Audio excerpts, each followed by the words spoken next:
మనిషి చనిపోయిన తరువాత ఆ దేవుడు ఆత్మతో ఏం మాట్లాడతాడనేదే ఈ కథ. ఒక మనిషి చనిపోయాడు. దేహంలో నుంచి ఆత్మ బయటకు వచ్చింది. చుట్టూ చూశాడు. అక్కడ చేతిలో ఒక పెట్టెతో దేవుడు తన దగ్గరకు వచ్చాడు. చనిపోయిన మనిషికి భగవంతుడికి మధ్య సంభాషణ ఇలా జరిగింది. మొదట దేవుడు, మానవా, నీ శరీరం నిన్ను వీడిపోయింది. ఇక ఈ జన్మ ముగిసింది. నాతో పద అన్నాడు దేవుడు.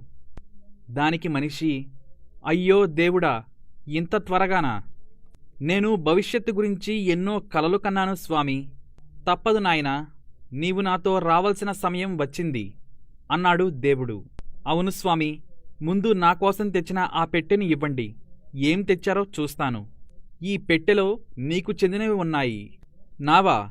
అంటే నా బట్టలు, డబ్బులు, భూమి పత్రాలు అవేనా? దానికి దేవుడు నవ్వి, అవెప్పటికీ నీవు కాదు, అవన్నీ భూమివే, అక్కడే ఉంటాయి. పోనీ నా జ్ఞాపకాలా స్వామి అన్నాడు ఆ మనిషి. కాదు, జ్ఞాపకాలనేవి కాలానికి చెందినవి. అవి కాల గర్భంలోకి వెళ్ళిపోతాయి. అయితే నా ప్రతిభ, ప్రజ్ఞ అయి ఉంటాయి స్వామి. అవి పరిస్థితులవి, నీవి కావు.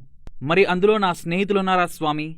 వారు కేవలం నీతో కొద్ది దూరం కలిసి వచ్చే తోటి ప్రయాణికులు మాత్రమే అన్నాడు దేవుడు. దానికి మనిషి, మరి నా భార్యాబిడ్డలు? వారు నీతో కలిసి ఒక నాటకంలో పాత్రదారులు మాత్రమే. దానికి మనిషి, అవునా స్వామి, అయితే నీ పెట్టెలో నా శరీరం ఉండుండాలి.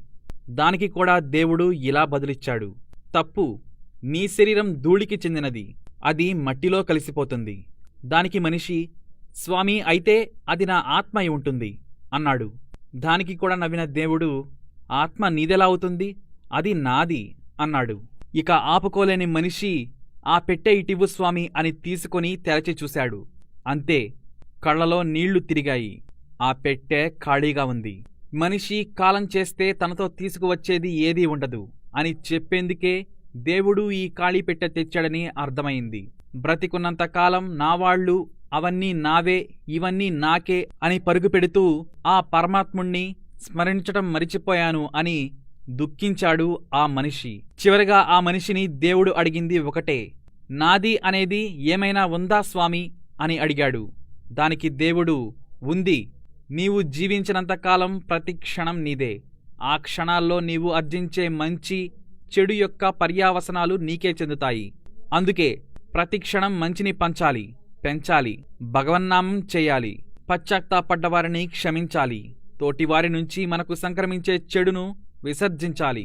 మానవ సేవే మాధవ సేవ అని చెప్పాడు. మొత్తానికి దేవుడు మనుషులకు చెప్పే అద్భుతమైన నీతి కథ ఇది.